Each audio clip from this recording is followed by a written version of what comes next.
Okay, this looks simple enough. Grab the wooden pestle, pound it down, done. 3 seconds later, I realized just how wrong I was. Today, I'm celebrating New Year, but not the New Year the rest of Vietnam is waiting for. This is Hmong New Year, celebrated about a month before Vietnamese Lunar New Year. And over the next 20 minutes, I'm going to slaughter a pig, make corn liquor, and pound sticky rice cakes until I nearly dislocate my arm. All with a Hmong family in Ta Phinh Village, Moc Chau.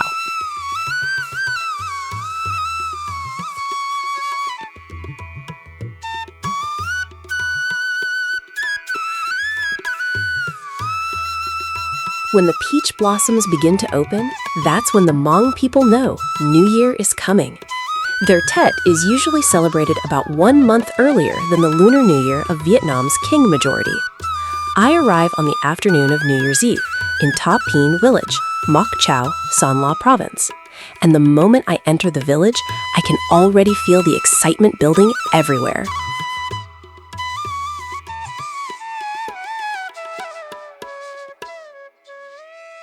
Are you chopping firewood? How long have you been doing this? That's a huge pile already. I've been chopping for quite a while. Does every family prepare firewood on New Year's Eve? Yes, during the New Year days, chopping wood is taboo. Nobody does heavy work. People go out. Young people play football. Everyone takes a break. This is exactly the kind of rule I wish more cultures had. During the holidays, you're simply not allowed to do hard work, even if you want to. Then I notice another family preparing sticky rice cakes.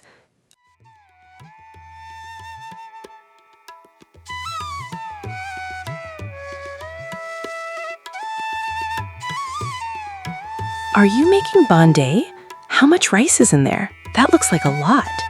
Today we're making about 30 kilograms. More than 30 kilograms? That's a lot, right? Ladies and gentlemen, this entire batch can weigh around 30 kilograms. It takes 2 strong men just to lift it. And pounding Hmong sticky rice cake is brutally hard work. The dough becomes extremely dense, sticky, and elastic. Traditionally, only the strongest young men take on this job. And of course, I have to try. Just holding this pestle is already heavy. Oh my God, I can't pull it back out. Do people here help each other pound the rice from house to house? Yes. So around the 28th or 29th day, families take turns helping one another? That's right. How long does one batch usually take? About 30 minutes. 30 minutes?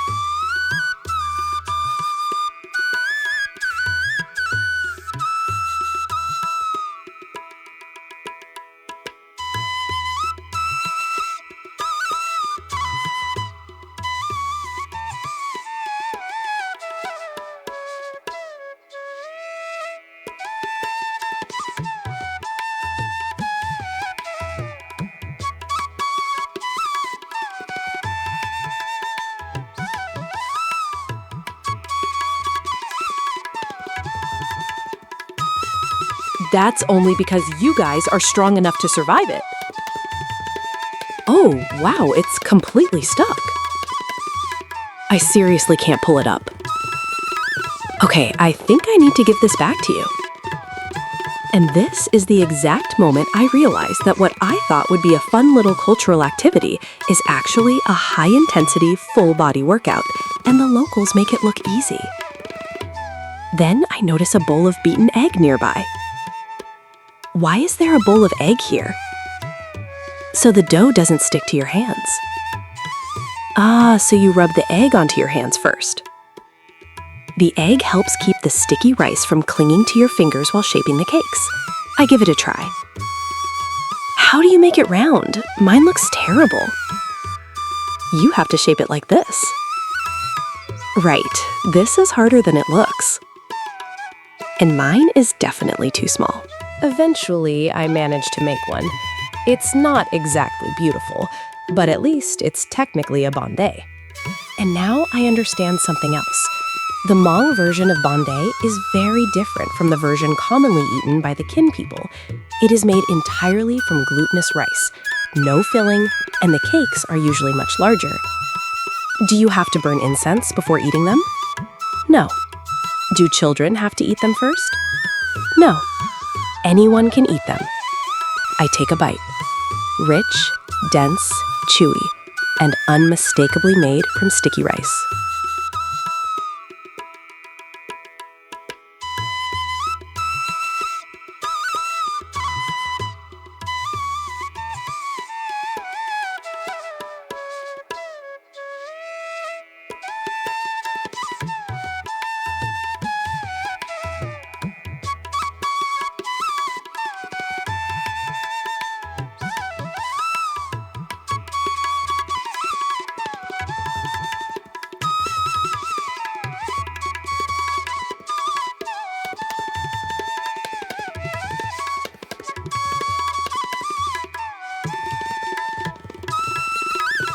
For the Hmong people here, banh dai is one of the foods that simply cannot be missing from New Year.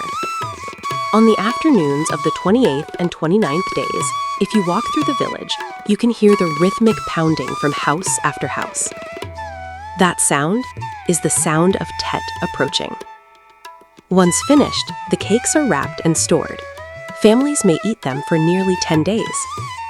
They can be served with a traditional sugarcane dipping sauce, or simply dipped in sugar.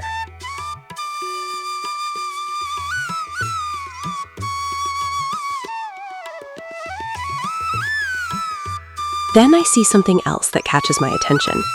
A piece of paper is being burned beside the pig. Why are you burning that paper? This year's pig is small. We burn this so that next year it will bring back a bigger pig. Among Hmong families, animals are traditionally believed to have spirits. When an animal is slaughtered, ritual paper may be burned so its spirit has something to use in the afterlife. But there's also another hope behind it, that this pig will somehow bring back more pigs to the family in the coming year. Slaughtering the pig is one of the most important jobs during Hmong New Year, and traditionally, it is handled by the strongest men in the family.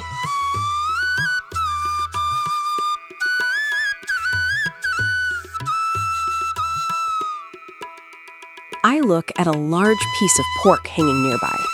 Has this meat already been seasoned? Not really. We've only rubbed it with salt. Then we hang it up there. When we go to the fields, we can cut off a piece and take it with us. How long can meat like this last? Several months, sometimes even a year. No refrigerator, no industrial preservatives, just salt, smoke, and time. And somehow, the meat can keep for an entire year. Here's another fascinating custom. During the 3 days of Hmong New Year, people traditionally avoid eating vegetables. Why? Because vegetables remind them of weeds growing in the fields, and therefore of hard agricultural labor. Tet is supposed to be a break from that world.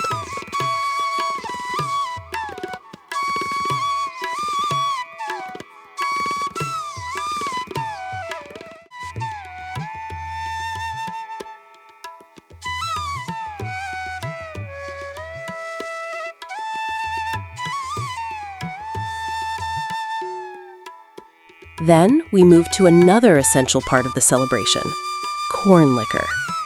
How do you make this? We boil the corn until it becomes soft. Then we mix it with fermentation starter and leave it for about a month before distilling. So preparing alcohol for Tet starts an entire month in advance? Yes. I look up at a huge iron tan sitting above the still. What is that pan on top for? It holds cold water. The liquid below boils and becomes vapor. When the vapor reaches the cold pan, it condenses and runs down as liquor. Traditional distillation. Simple, ingenious, and extremely effective. I take a sip. Oh, wow. That is strong. Give me 5 minutes and my entire face is going to turn red. Almost every Hmong family here knows how to make corn liquor. It is a traditional household skill, mostly for family consumption, not commercial production.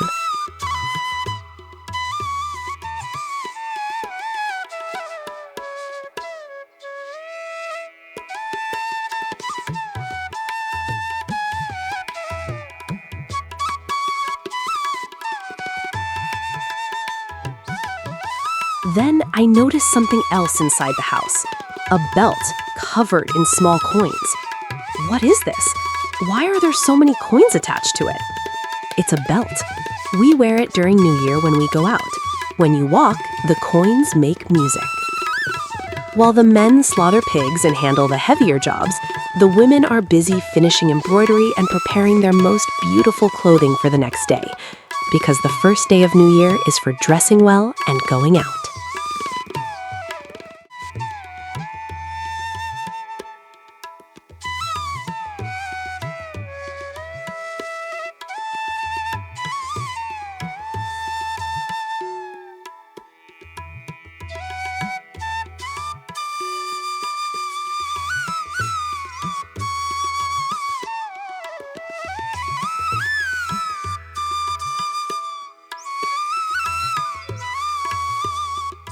Then the head of the household begins another ritual. Why are you placing incense in all these places? It's for the household spirits. Where do you have to place it? At every doorway and around the kitchen. Only the head of the household is traditionally allowed to perform this ritual. It's something I have never seen quite like this anywhere else. Then he picks up a broom and starts speaking quietly while sweeping. What are you saying? I'm saying that everything bad should leave with the old year, and only the good things should stay.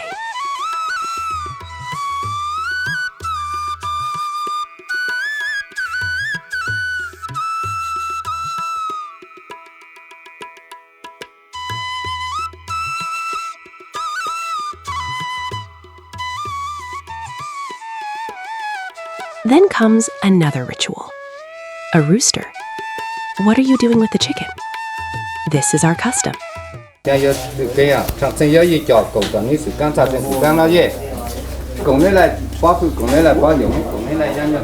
use the rooster to see whether the coming year will be prosperous and whether there will be illness.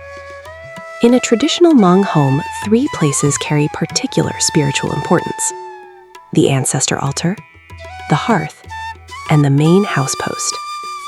And then morning arrives.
The first day of Hmong New Year in Ta Phinh.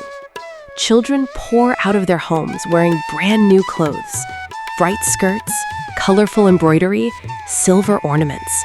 The entire village suddenly comes alive. Children play traditional games, throwing pow balls, kicking shuttlecocks, playing football. Laughter echoes across the village, cutting through the cold mountain air. The small pow ball seems almost timeless. Hmong girls have played with it for generations. But it isn't only a children's game.